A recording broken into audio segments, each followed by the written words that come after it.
Si sos de los que se quedan a ver los créditos de una película, ya sea para ver una posible escena extra o simplemente te interesa saber quiénes trabajaron en la misma, seguramente has sido testigo que en ciertos films existen cientos de nombres que conforman el equipo de efectos visuales, ya que cada vez es más común hablar de los efectos de una película porque cada vez están más presentes y son más importantes, pero la realidad es que no fue siempre así, y el rubro de los efectos visuales ha recorrido un largo camino desde los inicios del cine a fines del siglo XIX.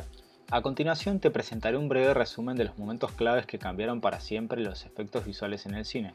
Sin embargo, antes de empezar, es necesario hacer la aclaración de que los efectos visuales, o VFX, son distintos de los efectos especiales, y aunque mucha gente los confunde, la diferencia es sencilla.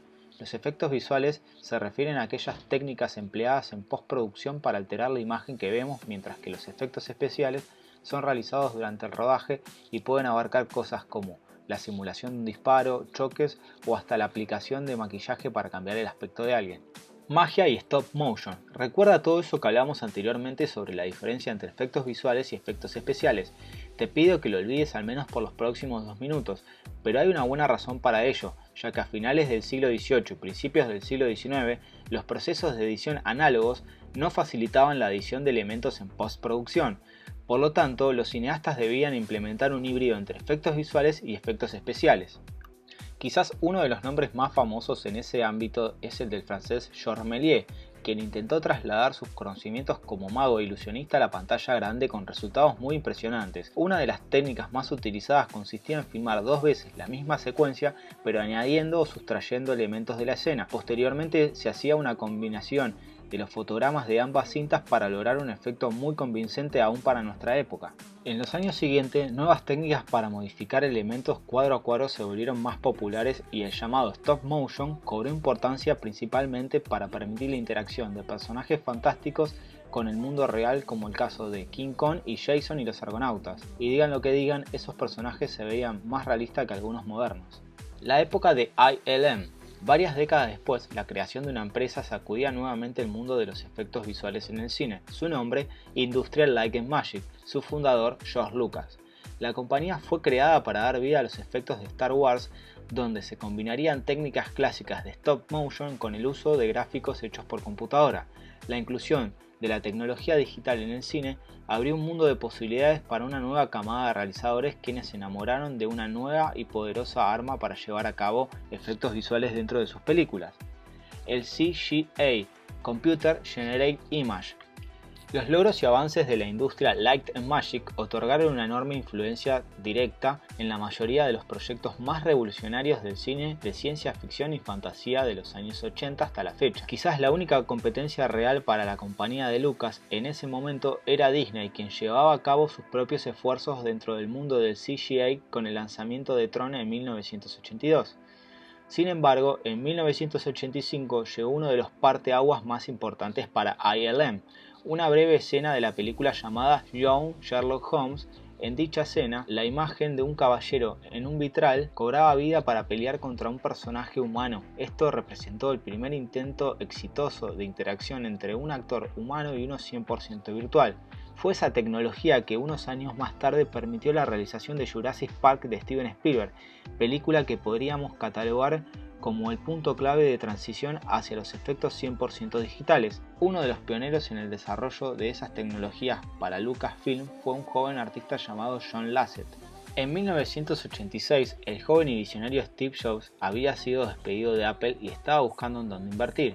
Steve quedó impactado con los avances de George Lucas en la industria del CGI y compró la división de gráficos por ordenador de la empresa Lucasfilm, The Graphics Group, que posteriormente se transformó en Pixar.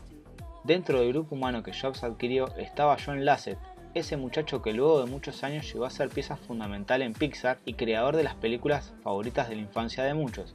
Con Steve al timón, las ambiciones dentro del mundo de los VFX cambiaron por completo, pues sus planes estaban enfocados en la creación de películas hechas completamente con CGI sin elemento humano a cuadro. Fue así como los jóvenes talentosos que alguna vez formó George Lucas llegaron a estrenar en 1995 Toy Story, la primera película creada en su totalidad por computadora, misma que fue nominada a 3 premios Oscar. El nuevo milenio empezaba y parecía que los efectos visuales de la mano de las computadoras había llegado a su punto máximo. Pero fue entonces cuando llegaron los hermanos Wachowski, que en realidad ahora son las hermanas Wachowski. estrenaron Matrix, una obra épica de la ciencia ficción, que una vez más significaría un antes y un después en la historia de los efectos visuales. Las imágenes formadas por computadoras conformaban gran parte de la cinta, pero al más puro estilo Méliès, los realizadores decidieron confundir al ojo de los espectadores al utilizar un híbrido de VFX con efectos prácticos. El siempre imitado pero nunca igualado efecto Matrix llegó para quedarse, conformado por la captura simultánea de una sola escena con decenas de cámaras posicionadas una al lado de la otra a lo largo del set, para después combinar las imágenes de cada una de ellas. Esto generaba un efecto de detener el tiempo y observar la misma escena desde distintos ángulos. Mocap. El inicio del siglo XIX representó una nueva frontera dentro de los VFX. La posibilidad de crear personajes desde cero en la postproducción de una película era sin duda algo muy llamativo para muchos directores.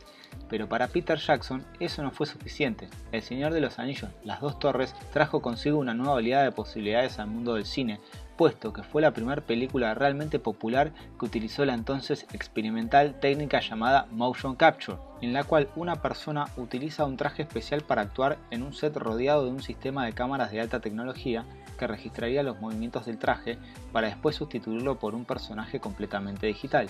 De esta forma, Jackson confió en la convergencia de lo mejor de dos mundos, la interacción real de actores y las capacidades de crear personajes fantásticos por computadoras, misma técnica que una década después James Cameron adoptaría y perfeccionaría para realizar la película más taquillera de todos los tiempos, Avatar.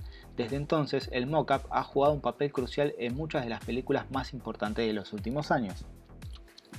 Conclusión.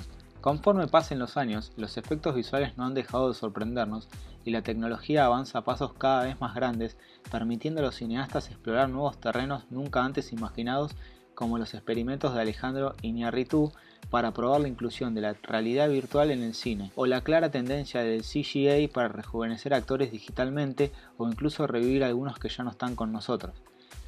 El futuro de los efectos visuales en el cine es muy impredecible, pero podemos imaginar que si hace más de un siglo fueron utilizados por primera vez, seguirán siendo usados muchísimos años más.